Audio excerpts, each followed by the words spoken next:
हर हर गंगे, जय माँ गंगे। मैं आशा करता हूँ आप सभी स्वस्थ होंगे। इस कोरोना काल की विकट परिस्थिति में आप सभी अपना ध्यान रख रहे होंगे।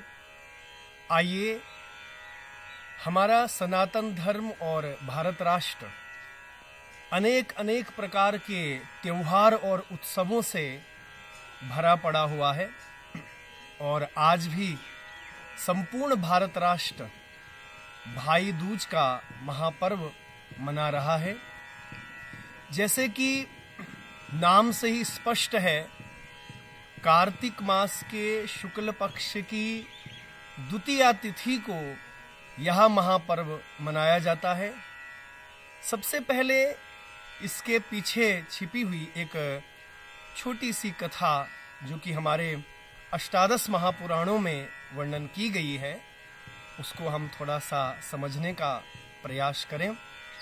बंधुओं, सूर्य भगवान जो है उनकी धर्मपत्नी संज्ञा और छाया, वैसे तो धर्मपत्नी केवल एक ही थी, माता संज्ञा, लेकिन जब माता संज्ञा से सूर्य भगवान का वह दिव्य तेज और प्रकाश सहन नहीं हुआ तो माता संज्ञा सूर्य भगवान को छोड़ करके सूर्य लोक से चली आई और उन्होंने अपने शरीर से ही अपनी छाया को प्रकट किया। तो बंधुओं, दो धर्मपत्नियां भगवान सूर्य नारायण की, संज्ञा और दूसरी छाया। संज्ञा की 3 संतानें हुई।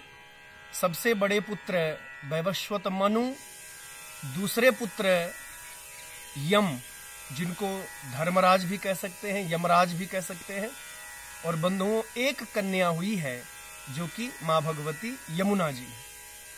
दूसरी रानी जो है माता छाया, उनसे भी सूर्य भगवान की 3 संतानें प्रकट हुई। सबसे बड़े शावर्णिक मनु और दूसरे श्री शनि महाराज, और तीसरी जो है एक कन्या जिनका नाम तप्ती कहा गया, और तप्ती के द्वारा ही कुरुवंश का प्रादुर्भाव हुआ, कुरुवंश प्रकट हुआ। तो ये छोटी सी कथा। और बंधुओं, माता छाया जो है उसके हृदय में यम और यमी के प्रति द्वेष भाव प्रकट हुआ, क्योंकि संज्ञा की संतानें थी तो उनके प्रति हृदय में द्वेष भाव प्रकट होना सहज ही था। तो यम और यमी को एक बार बहुत प्रताड़ित किया गया। यम महाराज को छाया ने श्राप दिया कि तुम पापियों को दंड देने का मैं तुम्हें श्राप देती हूं। यमपुरी का तुम निर्माण करो और सभी पापी जो है वह तुम्हारे पास आएंगे और तुम यम यातनाओं के द्वारा उनको दंड दोगे, और सूर्य लोक से तुम सदा सर्वदा के लिए दूर चले जाओ। ऐसा श्राप श्री यम महाराज को दिया और यमुना जी को भी नदी बनने का श्राप छाया ने दिया। सूर्य भगवान को जब इस विषय में ज्ञान हुआ तो सूर्य भगवान ने यम महाराज को आशीर्वाद दिया कि हे यम, आप घबराओ नहीं, मैं आपको आशीर्वाद देता हूं कि आप पापियों को दंड देने के साथ साथ धर्मात्मा पुण्यात्मा जो लोग हैं उनका भी तरण तारण करने वाले आप ही होंगे। और बंधुओं, साथ ही साथ यह भी आशीर्वाद दिया। यह भविष्य पुराण का बड़ा सुंदर कथानक है। भविष्य पुराण में भगवान सूर्य नारायण ने अपने पुत्र श्री यमराज को कहा कि भविष्य में हे यम, तुम जो हो वैवस्वत यम, तुम वैवस्वत यम नाम से प्रसिद्ध होंगे। अर्थात यम भी एक प्रकार के मनु हैं, उनके द्वारा भी मनवंतर चला। एक मनवंतर सृष्टि के यम भी अधिपति बने हैं, यम भी स्वामी बने हैं। तो आइए, ये कथानक जो है आगे बढ़ा। यम और यमुना दोनों भाई और बहनें, दोनों एक दूसरे से अलग अलग हो गए। और बंधुओं, भाई और बहन का जो प्रेम है बड़ा निश्चल प्रेम है, बड़ा अद्भुत प्रेम है। आइए, यम जब यमुना से दूर हो रहे थे तो बंधुओं, यम ने अपनी बहन को सांत्वना दी कि हे यमुना, मैं वर्ष भर में एक दिन अवश्य ही तेरे घर आऊंगा और तेरे पास आकर के जो है मैं तुझे अभयदान प्रदान करूंगा।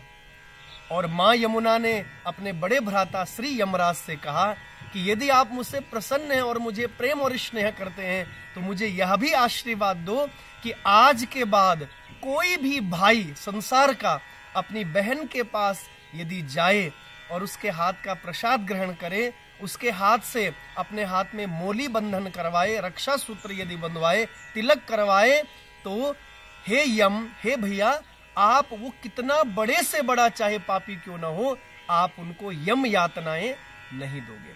तो यह वरदान जो है यमराज ने धर्मराज ने अपनी बहन यमुना को प्रदान किया था। और बंधुओं, आज के दिन उस समय से लेकर के और आज तक जो है कार्तिक शुक्ल द्वितीया को यम महाराज अपनी बहन यमुना के पास मिलने के लिए आते हैं। और बंधुओं, यह मैंने इसका जो आध्यात्मिक पुराणों का जो पक्ष है वो निवेदन किया। अब हम समझें कि किस प्रकार से एक भाई और बहन इस भाई दूज के पर्व को मनाए। भाई को बहन के घर जाकर के बंधुओं बहन से तिलक करवाना चाहिए, बहन के हाथ से रक्षाबंधन, मोली बंधन करवाना चाहिए, और नारियल या श्रीफल वो बहन के हाथ से वो ग्रहण करे। और आइए, इससे पूर्व यम और यमुना का पूजन अवश्य करें। इससे पूर्व चित्रगुप्त का, आज के दिन जो है चित्रगुप्त का पूजन अति आवश्यक है। यम और यमुना का पूजन अति आवश्यक है, क्योंकि जीव के प्रत्येक, चाहे धर्म कार्य हो या अधर्म कार्य हो, उनका लेखा जोखा जो है श्री चित्रगुप्त महाराज के पास रहता है। और आज जो भाई अपनी बहन का सम्मान करता है, आज के दिन जो है जो भाई अपनी बहन से मोली बंधन और तिलक करवाता है, तो बंधुओं चित्रगुप्त जो है उसको अपने खाते में अनंत पुण्य उसको प्रदान करते हैं और यम यातनाएं उसको प्राप्त नहीं होती है। बंधुओं, आज के दिन जो है माता यमुना के स्नान का अत्यधिक फल है। आज के दिन जो भाई जो बहन यमुना जी में स्नान करते हैं, माता यमुना का पूजन करते हैं, उनको श्री यमराज जो है अभयदान प्रदान करते हैं। तो ये हमारे सनातन धर्म में भाई दूज का जो पौराणिक मत है वो मैंने निवेदन किया। बंधुओं, अब जो मैं बात कहने जा रहा हूं इसको बहुत ध्यान पूर्वक आप लोग सुनेंगे। यम और यमुना का जो संबंध है वह सीधा सीधा संबंध भगवान सूर्य नारायण से है। और ज्योतिष शास्त्र के अनुरूप जो कार्तिक मास है, कार्तिक मास तुला राशि, कार्तिक मास में तुला राशि पर भगवान सूर्य नारायण होते हैं। और तुला राशि जो है वो सूर्य भगवान निचस्त अवस्था में होते हैं, अर्थात सूर्य भगवान जो है नवग्रहों में श्रेष्ठ हैं।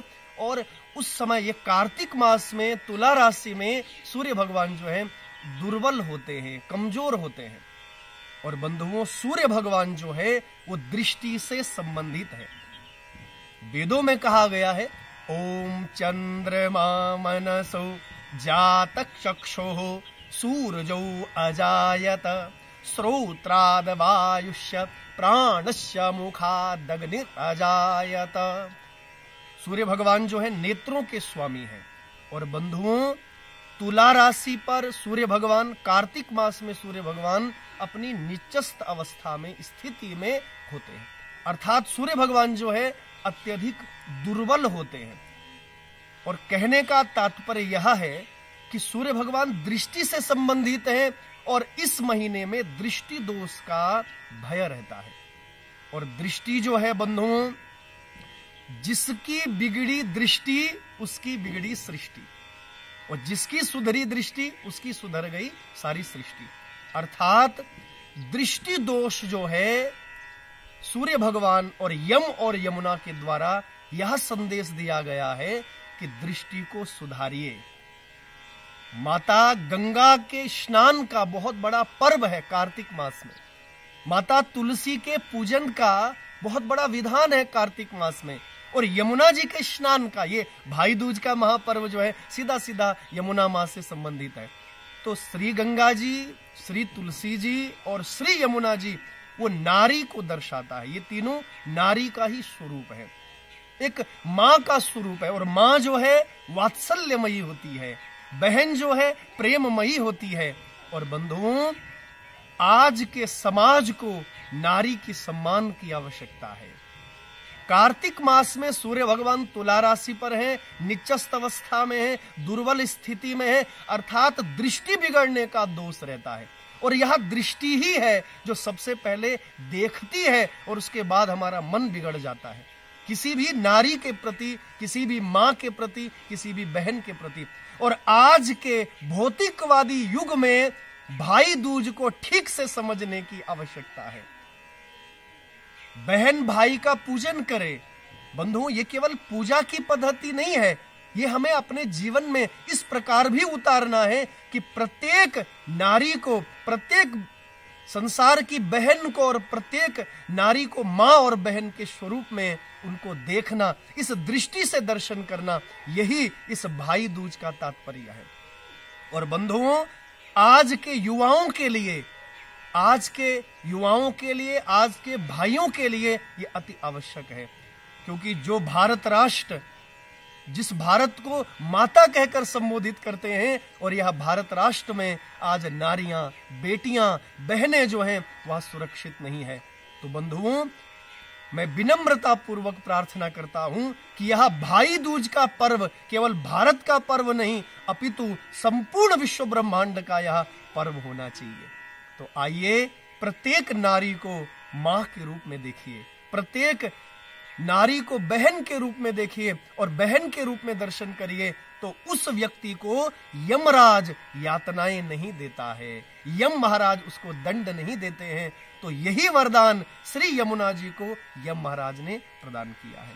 तो आइए आज के युवाओं के लिए मैं विशेष प्रकार से प्रार्थना करूंगा, प्रत्येक नारी में बहन का दर्शन करें, प्रत्येक नारी में माँ का दर्शन करें। आइए एक बार पुनः आप सभी को प्रणाम और भाई दूज की अनंत अनंत आप सभी को शुभकामनाएं। हर हर गंगे, जय मां गंगे।